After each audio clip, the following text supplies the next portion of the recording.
I had a friend that would use the phrase, so often that my best friend and I would count how many times he had to say it just to finish his sentence.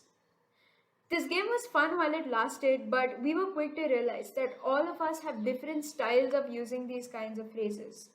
They're commonly called conversational fillers, and in linguistics, these are sounds or words used to fill in pauses and hesitations.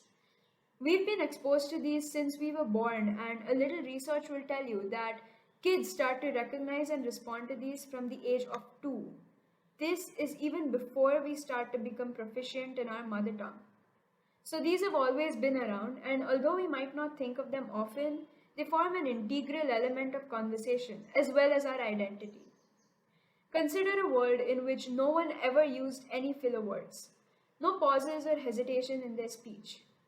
Ideally, this is impossible because the production of a thought and its conversion into words often requires hesitations, which not only gives us time to be articulate but also creates an impactful presentation of our ideas. Avoiding interruptions, comfortably putting forth points, polite rejection, and eager acceptance all involve the use of these in daily conversations, and their importance in that sense has already been highlighted. Here, however, I won't be talking about the dictionary meaning of these, but rather explore the connection I think they have with our uniqueness.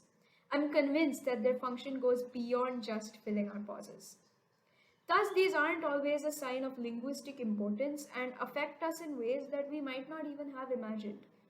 We've all picked up certain phrases that we seem to have liked and incorporated them into our speech habits. At the same time, we've also discarded phrases that we've stopped liking and broken a few habits of using fillers, all in an effort of evolving ourselves. People that stick together or are close are likely to borrow such habits of using fillers in a certain way from each other, and this further builds a foundation to our persona and enhances the ideal image we have of ourselves in our mind.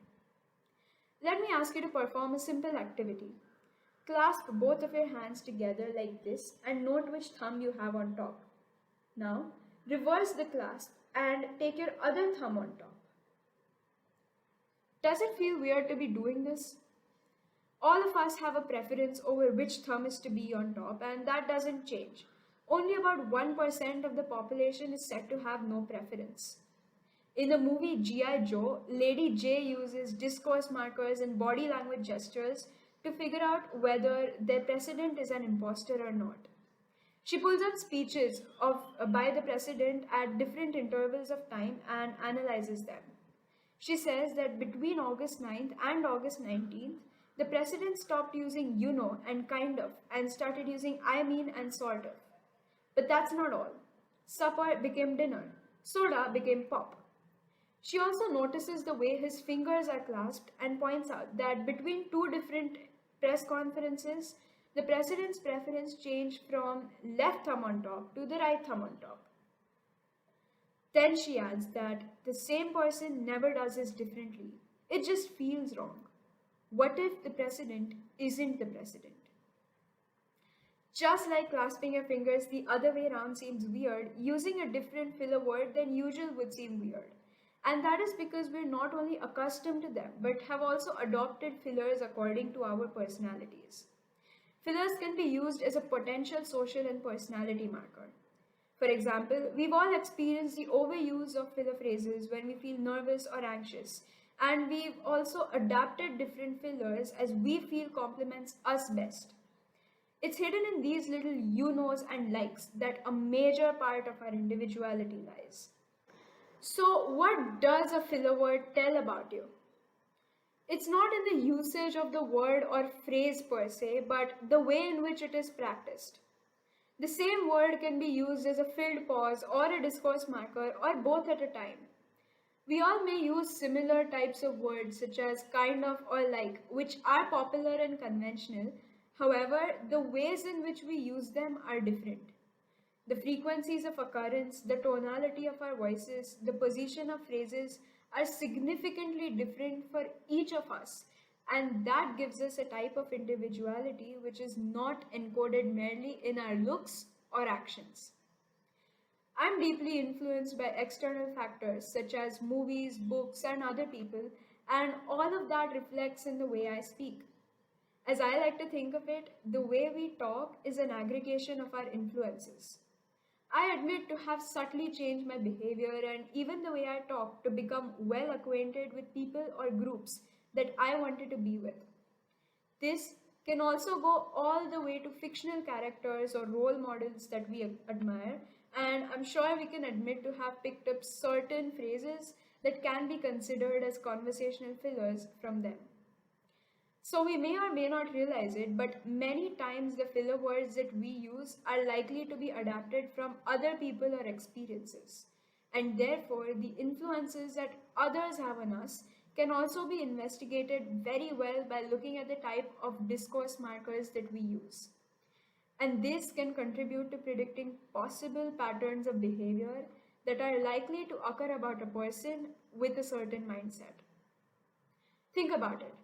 How many such phrases have you picked up from external influences? And do you think you would have been the same if you didn't come across them? Speech fillers are linked to another very important factor which contribute to our character, namely linguistic identities.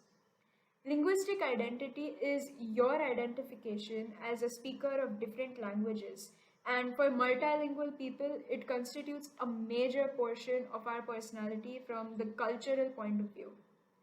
For people who speak more than one language, it's not uncommon to mix in disfluencies from our native language into other languages during conversations. Determining native language talks about the possible values and beliefs that we might have. And the fact that we keep in touch with the fillers from our native language shows that it is an important part of our nature.